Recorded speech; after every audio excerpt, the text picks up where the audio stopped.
amma ba'da fa inna asdaqal hadits kitabullah wa khairal huda hadi Muhammadin sallallahu alaihi wa ala alihi wasallam wa syarrul umur muhdatsatuha fa inna kulla muhdatsatin bid'ah wa kulla bid'atin dhalalah wa kulla dhalalatin finnar iyadan billahi minan nar. Yaqulu ta'ala fi kitabihil karim la tattabi'u khutuwati syaitan innahu lakum aduwwum mubin.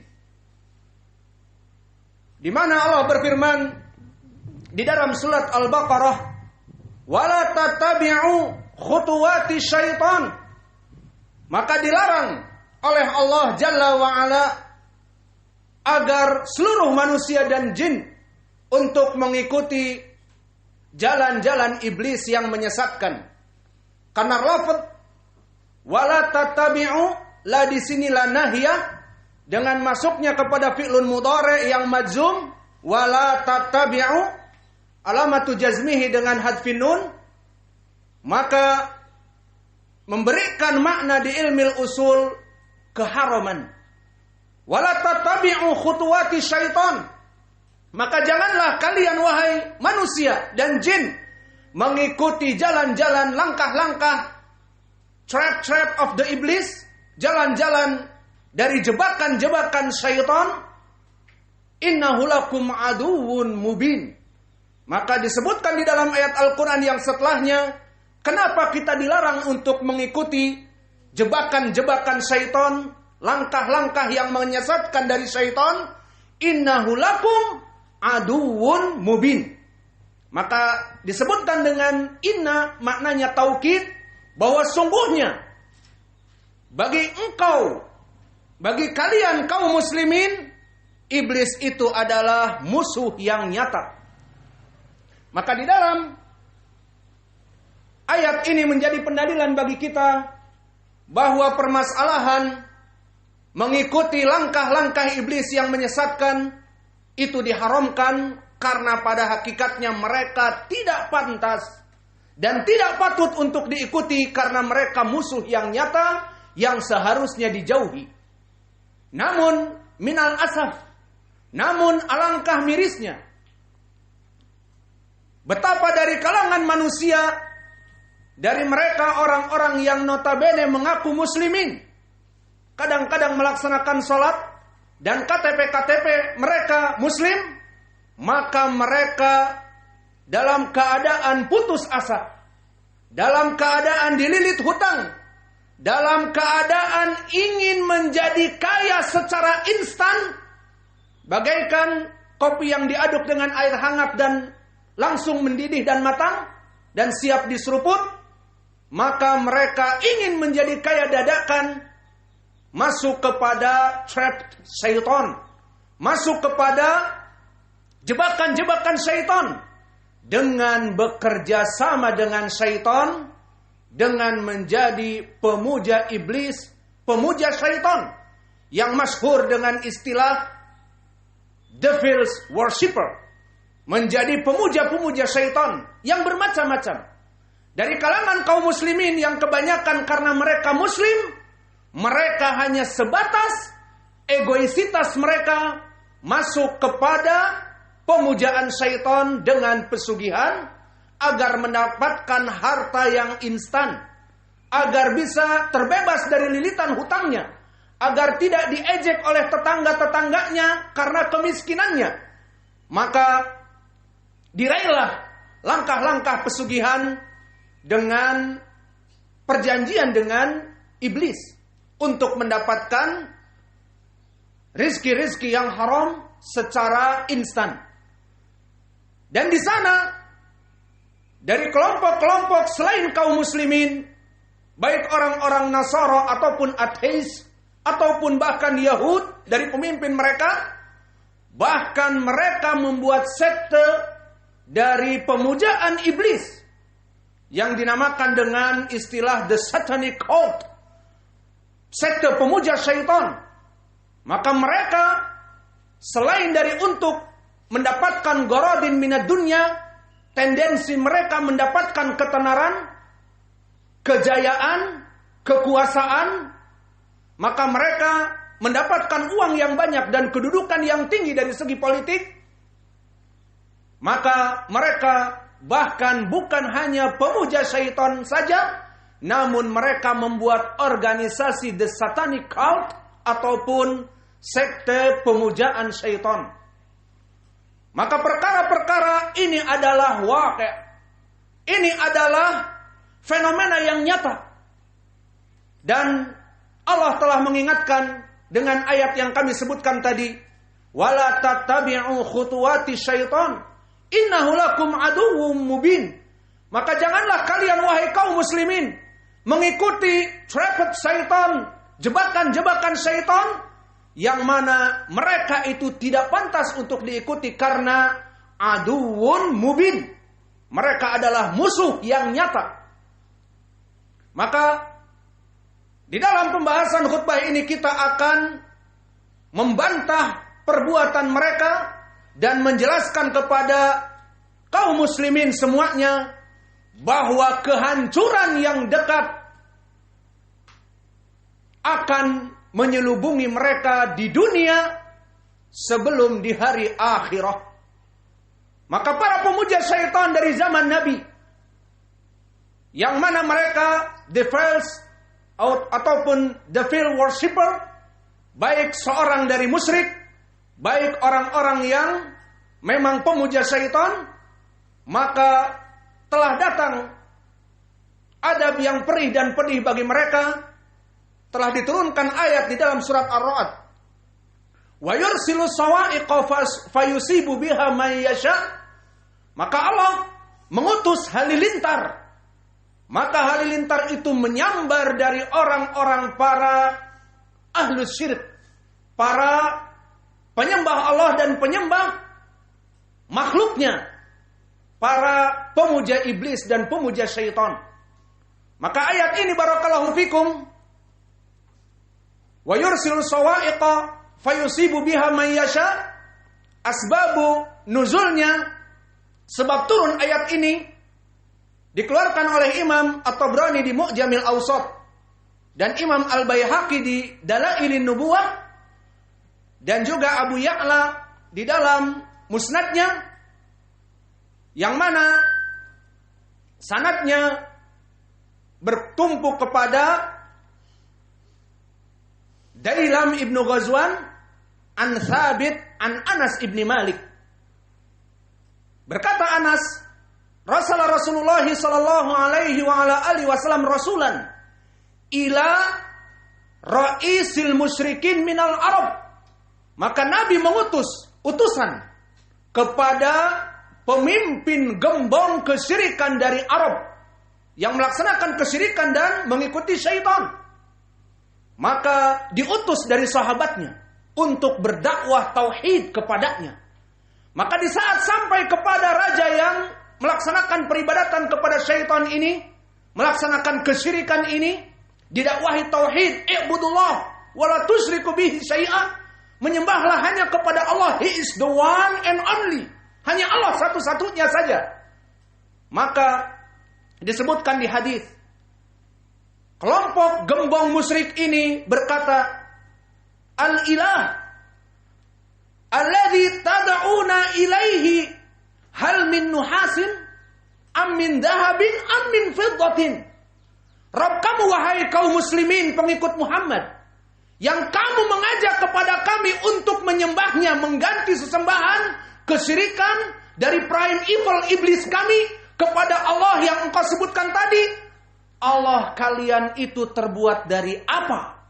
Apakah Allah kalian terbuat dari emas? Ataupun dari perak? Ataupun dari besi? Maka ta'adzama maqalatahu fi qalbi Rasulillah sallallahu alaihi wa ala alihi wasallam. Ucapan dari gembong kesyirikan ini mengagetkan dari sahabat Nabi. Maka akhirnya dia pulang dalam keadaan kesedihan.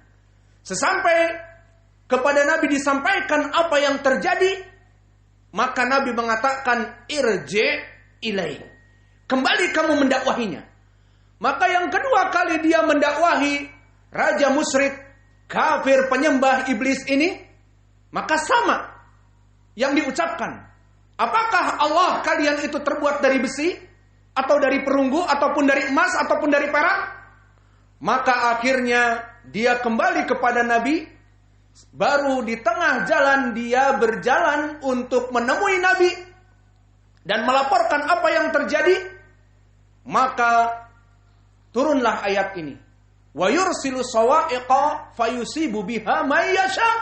Maka Allah mengutus halilintar untuk menghancurkan orang musyrik ini, gembong musyrik ini, dan menghancurkan bagi siapa-siapa yang Allah kehendaki dari kehancuran dengan halilintar ini.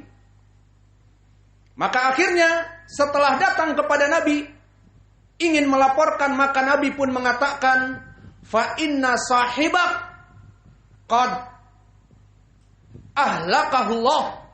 Adapun saudara kamu, bukan saudara kamu, adapun orang yang bersangkutan dengan kamu raja musyrik kafir itu, maka Allah telah memberikan adab yang perih dan pedih di dunia sebelum di hari akhirat dengan dihancurkan, dihanguskan oleh halilintar.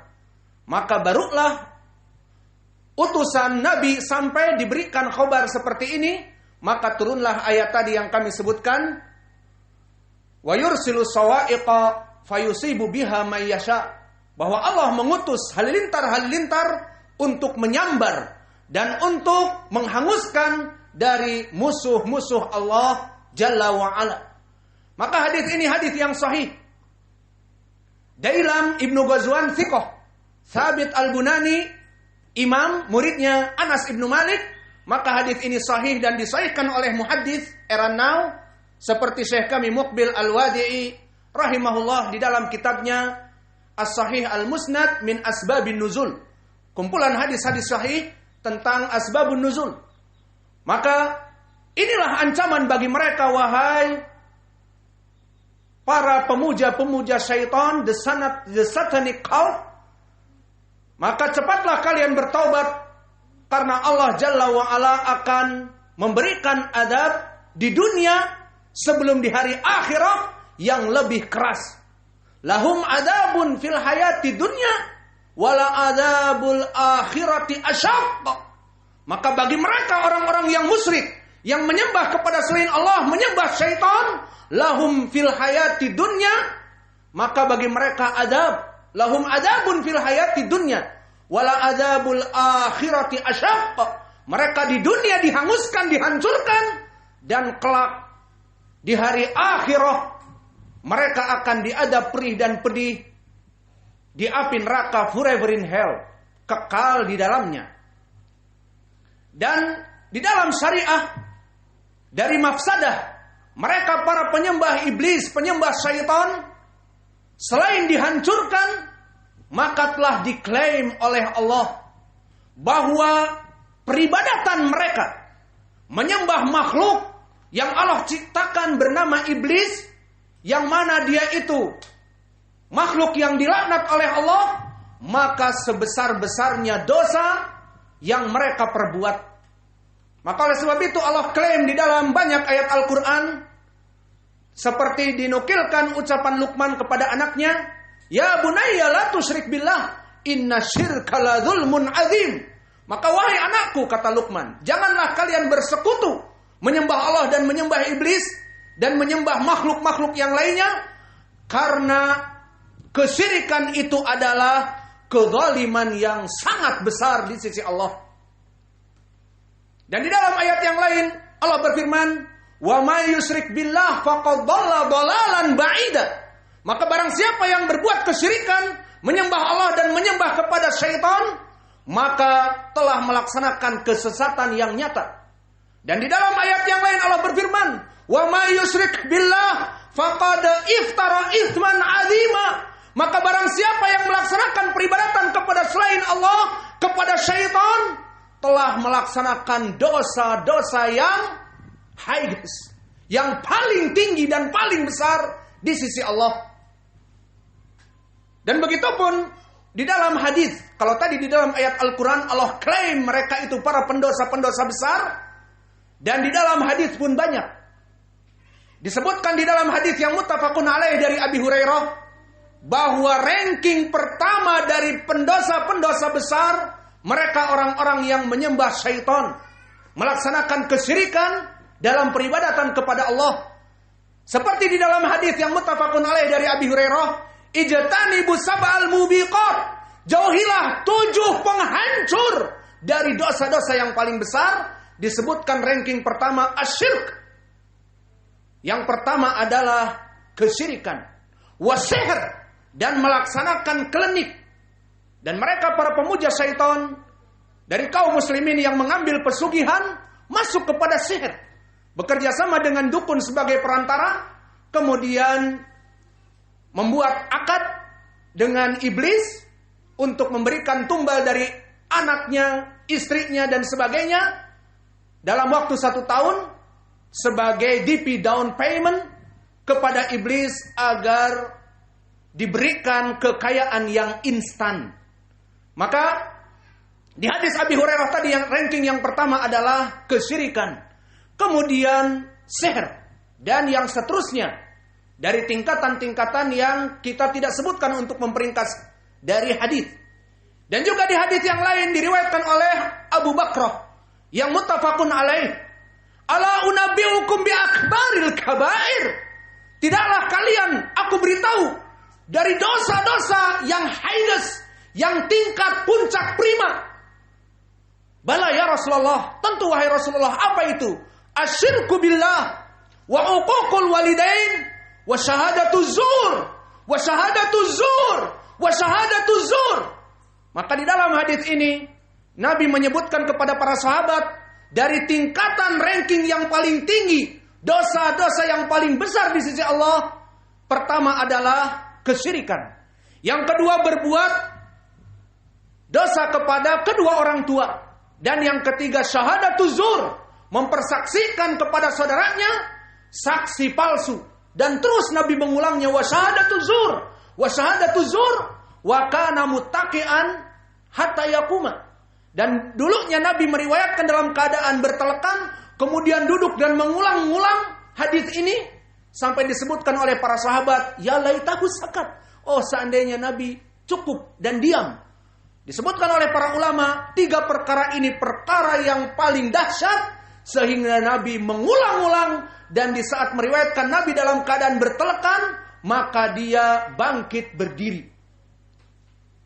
Dan begitu pun di dalam hadis yang masyhur muttafaqun alaih dari Ibnu Mas'ud, di saat Nabi menanyakan ayudan bin a'zam, tahukah kalian dosa yang paling besar itu apa?